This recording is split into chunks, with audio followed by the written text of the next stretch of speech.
പശ്ചിമ ബംഗാളിലെ മുർഷിദാബാദിൽ വഖഫ് ഭേദഗതി നിയമത്തിനെതിരായ പ്രതിഷേധത്തിനിടെ സംഘർഷം 2 പേർ കൊല്ലപ്പെട്ടു. പ്രദേശത്ത് നിരോധനാജ്ഞ പ്രഖ്യാപിച്ചു. വിവരങ്ങളുമായി നാഷണൽ ഡെസ്കിൽ നിന്ന് ലക്ഷ്മി ബാലചന്ദ്രൻ ചേരുന്നു. ലക്ഷ്മി, എന്താണ് നിലവിലെ സാഹചര്യം?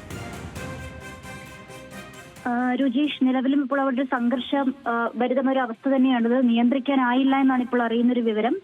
ഇന്നലെ മുതലാണ് അവിടെ ഇപ്പോൾ ഒരു സംഘർഷം പുറപ്പെട്ടിരിക്കുന്നത്. വഖഫ് നിയമത്തിനെതിരെ സംസ്ഥാനത്ത് ഇത്തരത്തിലൊരു മാൾഡ, മുർഷിദാബാദ്, സൗത്ത് 24 പർഗാനാസ്, ഹൂഗ്ലി ജില്ലകളിൽ ഇത്രയും ജില്ലകളിലാണ് പ്രതിഷേധം വ്യാപിച്ചത്. തീവയ്ക്കൽ, കല്ലറിയൽ, റോഡ് ഉപരോധം തുടങ്ങി നിരവധി സംഭവങ്ങൾ അവിടെ ഉണ്ടായി. 110-ലധികം പേരെ ഇപ്പോൾ അറസ്റ്റ് ചെയ്തിട്ടുണ്ട് ഇന്ന് വരെ. സുദി, സാംസർഗഞ്ച് പ്രദേശങ്ങളിൽ പെട്രോളിംഗ് ഉൾപ്പെടെയുള്ള സംഭവങ്ങളൊക്കെ പോലീസ് നടത്തുന്നുണ്ട്. വളരെ നിയന്ത്രണ വിധേയമാക്കി കൊണ്ടുവരാൻ ശ്രമിക്കുന്നുണ്ട്. പക്ഷേ എങ്കിലും നിരോധനാജ്ഞ, ഇന്റർനെറ്റ് വിച്ഛേദിക്കുക തുടങ്ങിയ നടപടികളൊക്കെ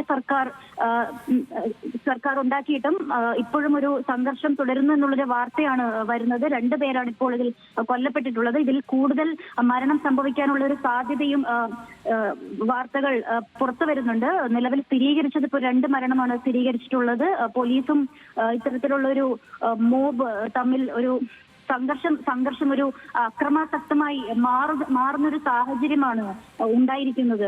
രുചീഷ്. ശരി ലക്ഷ്മി, വഖഫ് ഭേദഗതി നിയമത്തിനെതിരായ പ്രതിഷേധം രൂക്ഷമാവുകയാണ്. പശ്ചിമ ബംഗാളിൽ 2 പേരാണ് കൊല്ലപ്പെട്ടത്. ലക്ഷ്മി ബാലചന്ദ്രനാണ് വിവരങ്ങൾ നൽകിയത്.